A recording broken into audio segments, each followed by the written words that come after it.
I never had a job that was more demanding than writing obituaries. I've been in some pressure jobs and worked for prosecutors and generals and so forth. But in every job there's a fudge factor.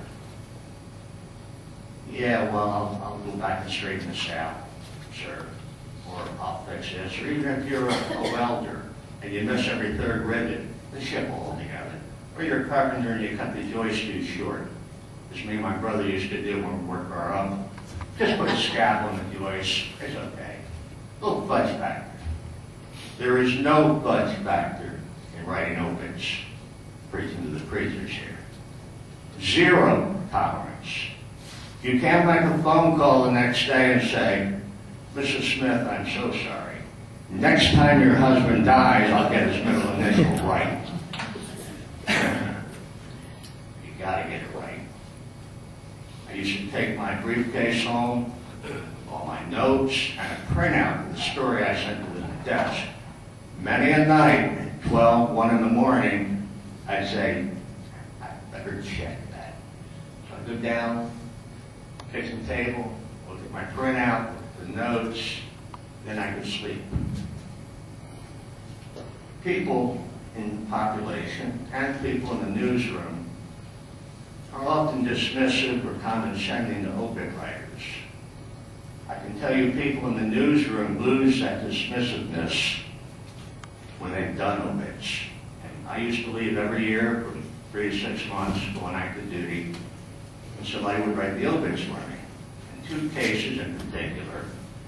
One was a very, very talented writer named Joanne Sills. And she substituted for me, and they would leave everybody 2 or 3 weeks at a time. Dr. Bird and somebody with 3 to 6 months.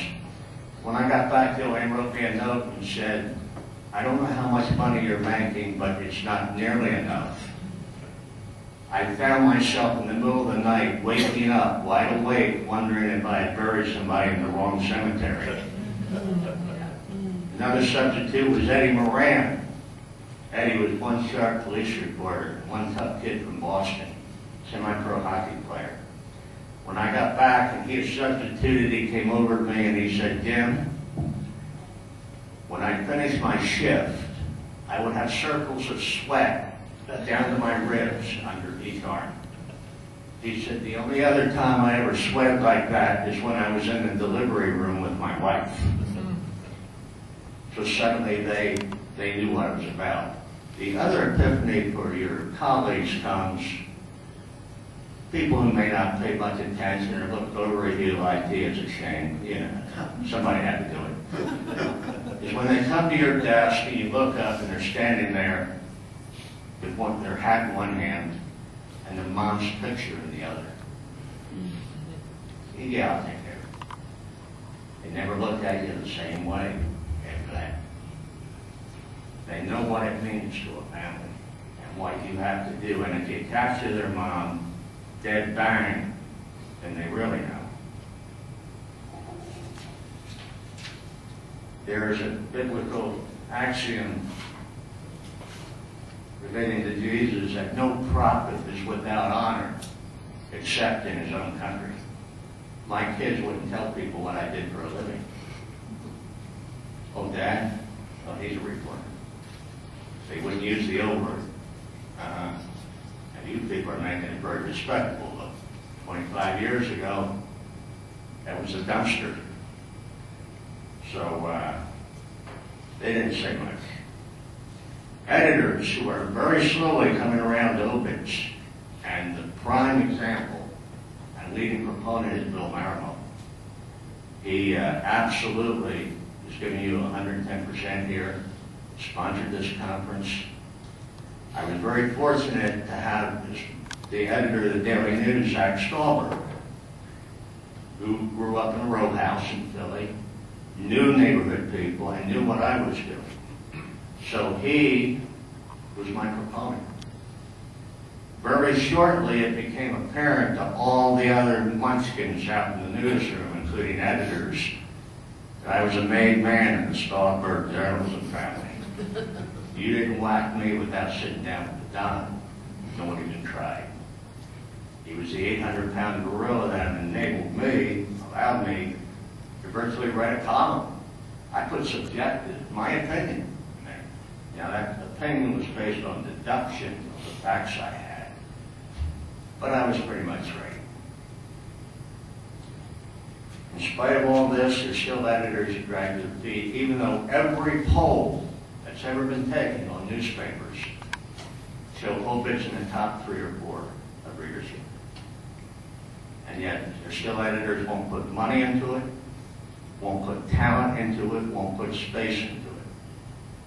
And there's the polls. But they're stuck in the last century with their mentality.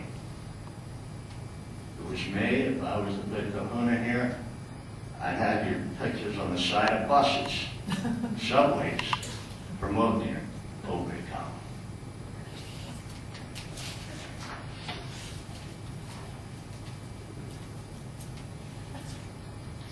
There's something else at work. Some of you, probably all of you, have seen it. It's a job that you take on as an obit writer you probably never expected. I didn't expect it. You become part of the grieving chain, the mourning chain. A loved one dies. First thing most people do, oh God, help me. God's first in the chain. Then the spouse or closest loved one, they embrace to help me, support me. Then the family, close friends then come. Then the clergy, rabbi, minister, priest. Then the funeral director, if he or she is doing their job, they're in the grieving column. And how you feel, sit down, don't worry, we'll take care of it. And one more person comes. You. I found after a couple of months, and I started getting handwritten letters. You don't know how good I felt after that hour. They went on and on. And they were getting it out. And they were doing more than that. They were contributing one more thing, the last thing they could contribute to the loved one, the legacy. You did it. So you become part of a healing chain that cauterizes and puts balm on a terrible wound.